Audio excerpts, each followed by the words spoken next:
झोरले यहाँलाई स्वागत छ पेमु भ्लगमा। आज पनि पेमु भ्लग लिएर आइसकेको छु। म चाहिँ पेमु आले मगर नयाँ भिडियो नयाँ कन्टेन्टको साथमा आएको छु। निकै लामो समयपछि आउँदैछौँ हामी चाहिँ यता आन्टीको बुवाको वर्ष दिने थियो। वर्ष दिने शरद आज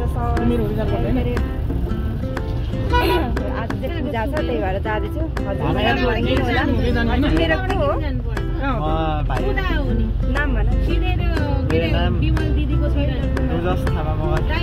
लास्टै हेन्डसम छ। हाम्रो घर परिवारकै मध्येमा हेन्डसम हो। तपाईँहरूलाई कस्तो लाग्यो, राम्रो लाग्यो भने कमेन्टमा भनिदिनु होला। म उसकोमा पुर्याउने काम गरिहाल्छु होइन। हामी चाहिँ आफ्नै पर्सनल गाडीमा जाँदैछौँ। अङ्कल मेरो भ्लगमा आइगर्नु आन्टी अनि यता त्यो रेलीसम्म गर्छ। हेर्दै जानु होला। तपाईँहरूलाई कस्तो लाग्छ, माया साथ सपोर्ट दिनु होला, प्रतिक्रिया दिनु होला। यो गर्नुपर्ने छ, हजुरले यो गर्नुहोस् भनेर भन्नु होला। तपाईँहरूलाई नयाँ नयाँ कन्टेन्टको साथमा समय र साथ मिलेसम्ममा लिएर आउनेछु। ओके, हेर्दै गर्नुहोस्। ब्याग पनि ल्याएन है।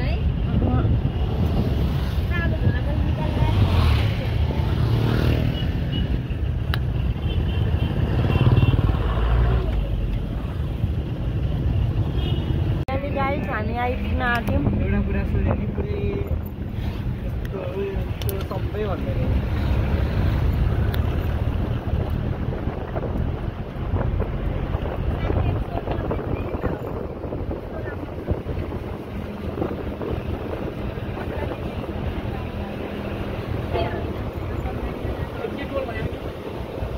आइपुग्यो गाइस। के ठाउँ अरे यो? के ठाउँ अरे कान्छी भन्न? चापागाउँ। गाइस हामी जाँदैछौँ।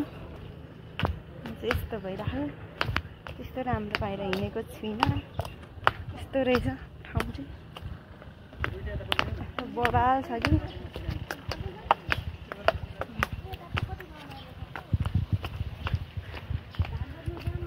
बा धान रोप्ने बेला भएको र यस्तो दामी चुचुरो डाँडा।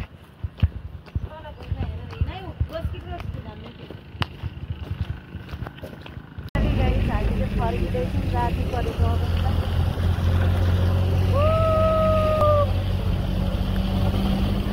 बा कति आनन्द आउने।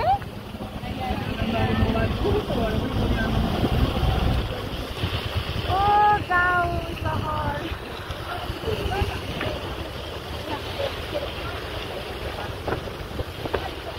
मनको सहरमा पनि यस्तो रोड हेर्नु न के भने आसपास यस्तो रहेछ। यसरी जाँदैछौँ हामी गाइस।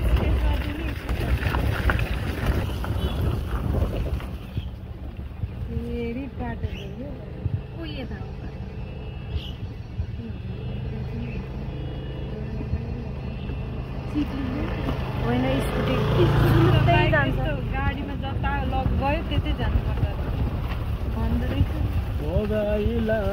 भन्छ हे काफले जानु कि नजानु।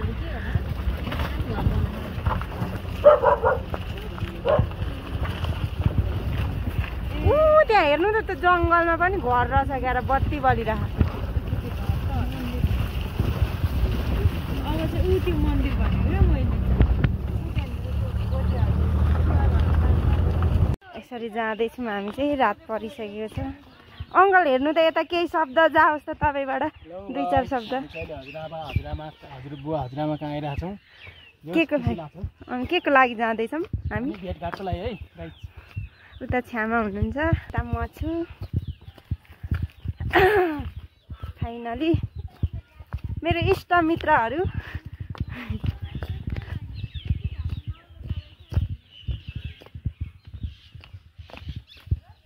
ब्याकग्राउन्ड हेरिदिनुहोस्।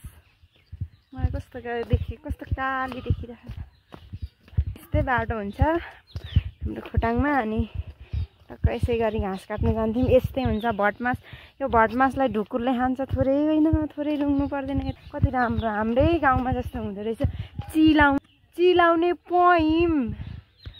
पइम दुधिलोहरू सबै पाउँदो सेम लो हाम्रै गाउँमा जस्तो उत्तिस चिलाउने पइम पाउँदो रहेछ फाइनली हामी चाहिँ बोजीकोमा आइपुग्यौँ गाइस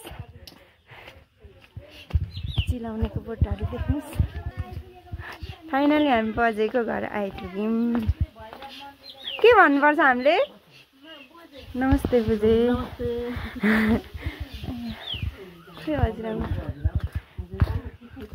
हजुरआमामा चाहिँ बजेको घरमा फुलहरू गफ हुँदैछ बाजे बजे त्यहाँनेरि अब आउनु पर्ने थियो ढिलो भयो भैरवथानमा हजुर सेराफाट हो त्यहाँनेरि मेरो बहिनीको